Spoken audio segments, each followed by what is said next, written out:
The sound of an engine approaching perks my ears up. At first, I think it's nothing to worry about. Sound travels far in the wilderness on a still day. But as the noise gets closer, I grow nervous. Stepping out of my RV in one of only 4 designated campsites tucked back into this remote section of national forest, I look down the road. And before long, I see a sleek black RV that puts my 10-year-old model to shame. As the vehicle approaches, I catch a glimpse of the driver. He's a younger guy, probably late 20s. There's a woman about his age in the passenger seat, her bare feet propped on the dash. Maybe they're just stopping. Maybe they're lost. Surely they won't be staying here tonight. All 4 of the campsites have clear signs attached to the trees that say camping by permit only. And I know they don't have a permit. I know that because I bought all the permits for the next 3 nights. I raise a hand in greeting. The man looks right at me, something like disgust coming over his face. He doesn't wave back. Stepping back into my RV, I watch through one of the barred windows as the big black vehicle that probably cost as much as a mid-range house continues past the campsites and heads around the turnaround. Yes, they're in the wrong spot. They're leaving. But they don't leave. They pull into the spot across the way, facing out instead of in. This puts their door facing mine across the dirt road. These aren't fully functioning RV spots, meaning there are no electrical hookups and no sewage, so it doesn't matter which way you park in the pull-through spots. Given the lack of electric and sewer, I'm hopeful these people won't be staying the night. If they are planning on staying, I'll have to leave. I won't have a choice. It's early afternoon now, so I better decide quickly, which means going over to talk to them. I mull this over for a few minutes while making some preparations for the night. I've never been great with confrontation. Never been a huge fan of people either. So when I finally get up the courage to go talk to them, I step out of the RV and immediately hear the sounds of loud moaning from across the way. My ears are pretty good these days, but you could be half dead and still hear those 2 having sex. The only reason I didn't hear it in my RV is because I've gone through a lot of trouble to soundproof the thing. I head back inside and continue preparing for the night. I check the chains in the back room to make sure there are no visible fractures. I make sure there's plenty of meat ready to go in the fridge. When I glance out a window, I see the man standing in his boxers outside his RV, drinking a bottle of beer. No time like the present. Stepping out, I raise my hand and smile as I walk across the dirt road. The guy gives me that disgusted look again. "Excuse me," I say. "Sorry to bother you.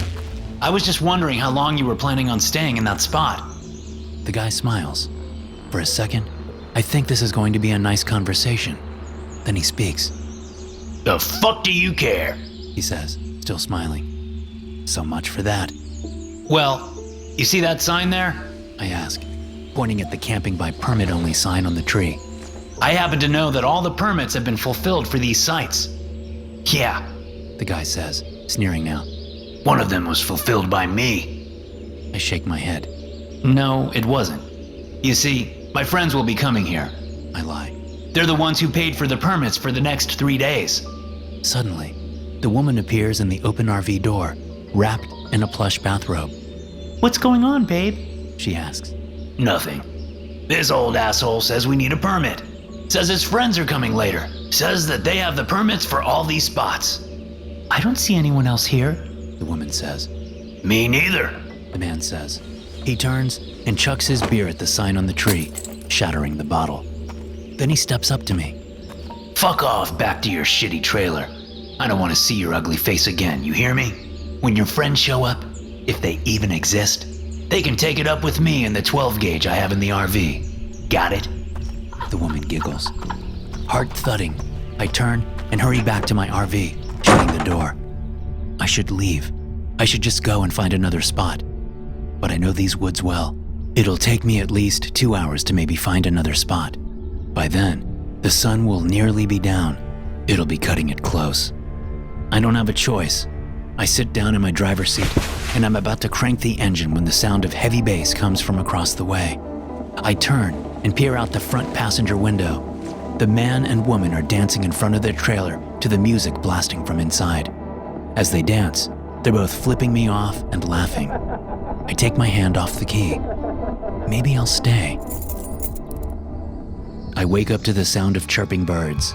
Bright sunlight spills through the open door of my RV. I'm lying naked on the floor next to the door. My head is pounding. My skin is crackly with dry blood.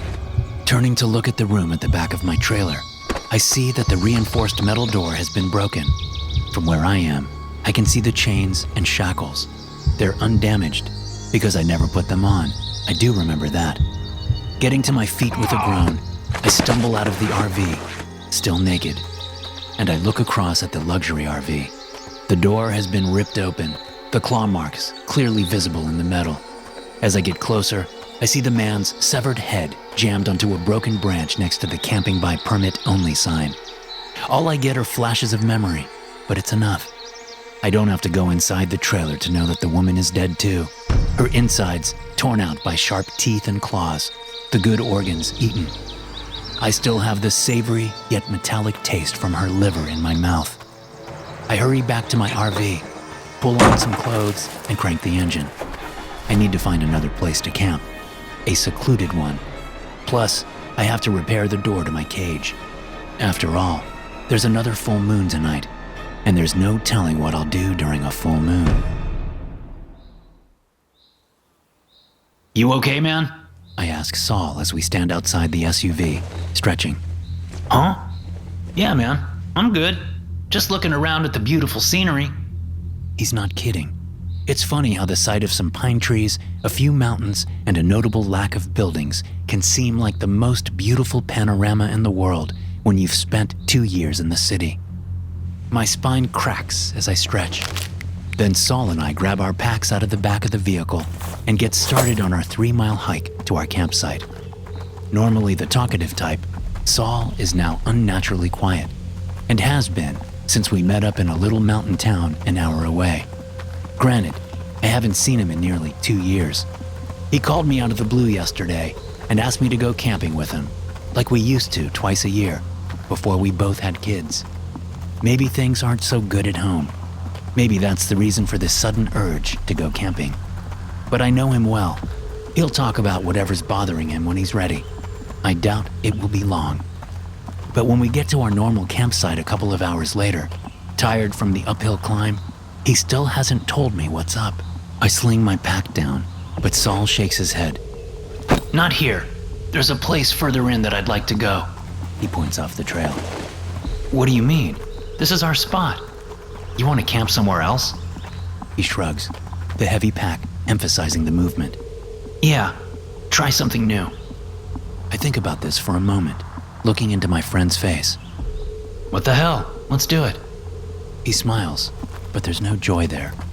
Something's really wrong with him, and for the first time in our friendship, I feel a little ball of fear form deep inside.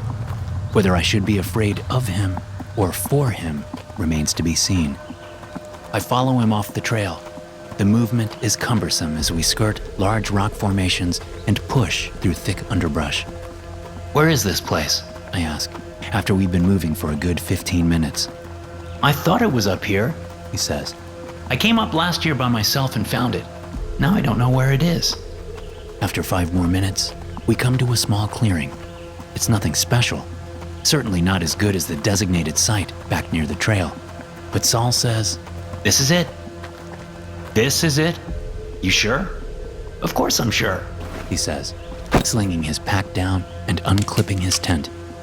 That little ball of fear grows just a little, but I try to ignore it as I go about clearing a relatively flat patch of ground for my tent.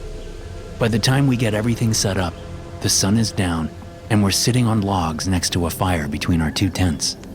Saul still hasn't been talking much, so instead of waiting, I venture forth.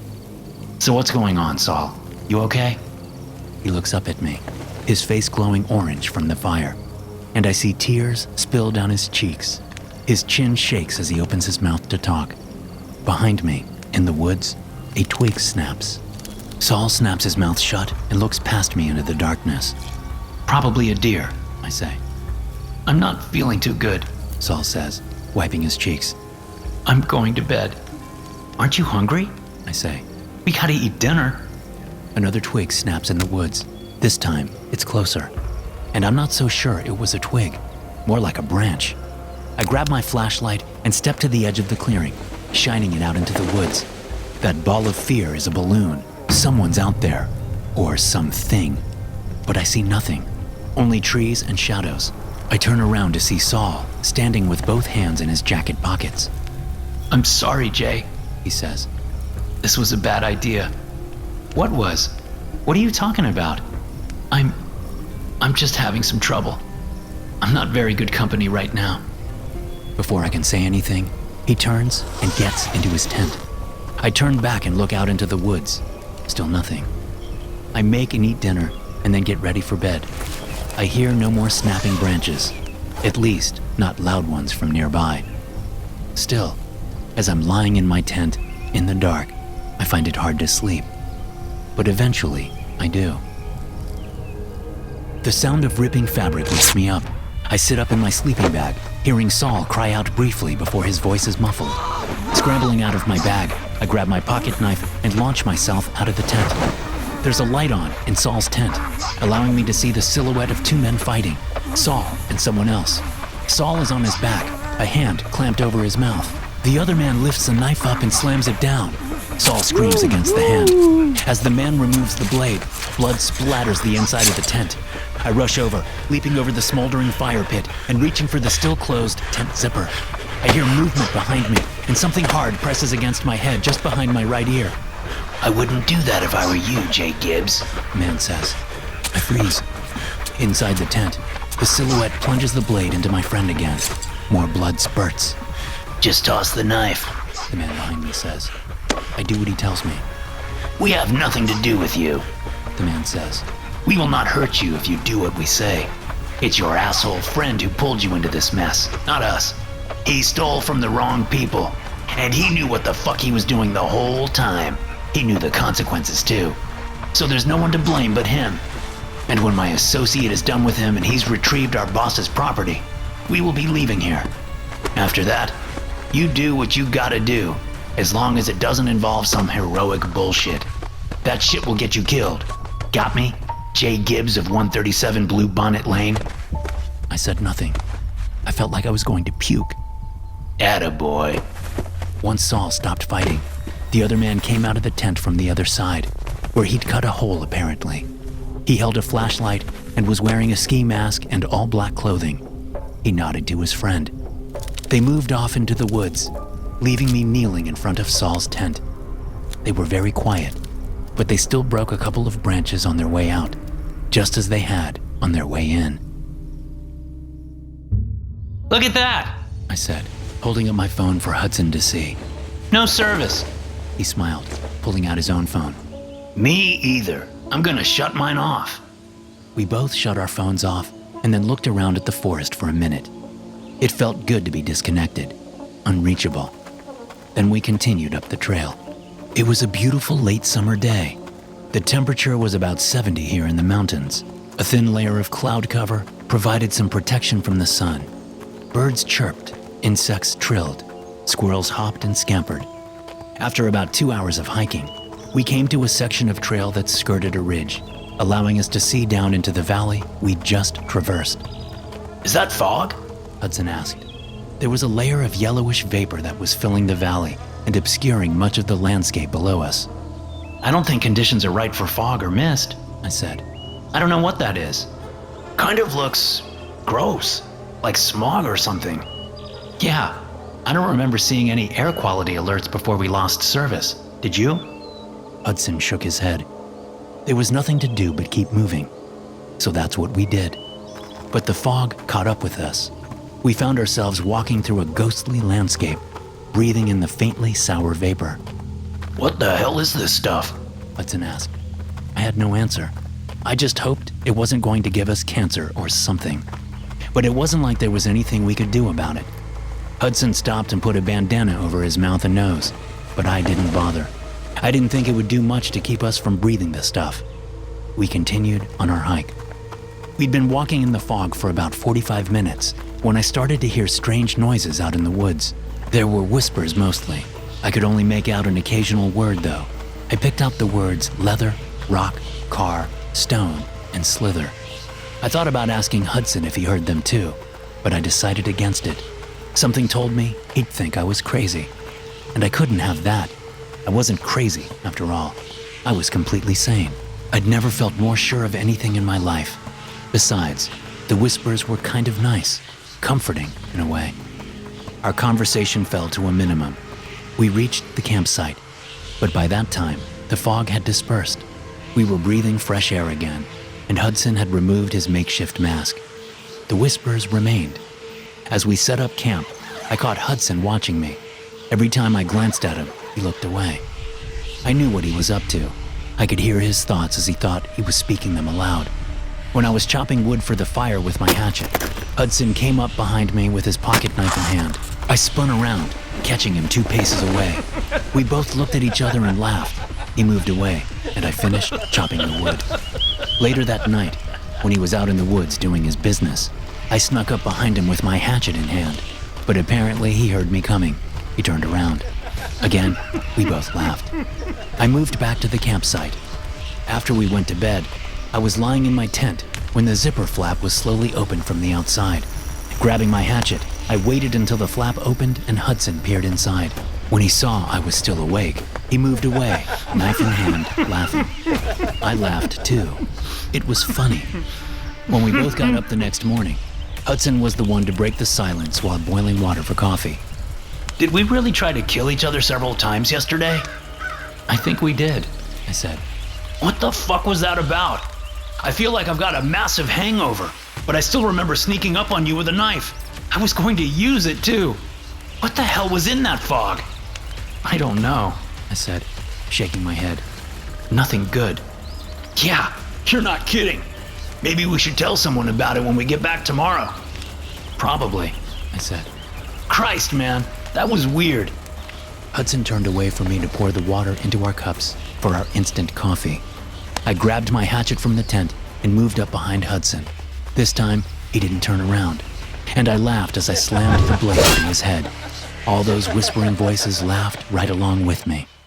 Thanks for listening. If you enjoy these stories, be sure to subscribe to the podcast and check out some more of my episodes here.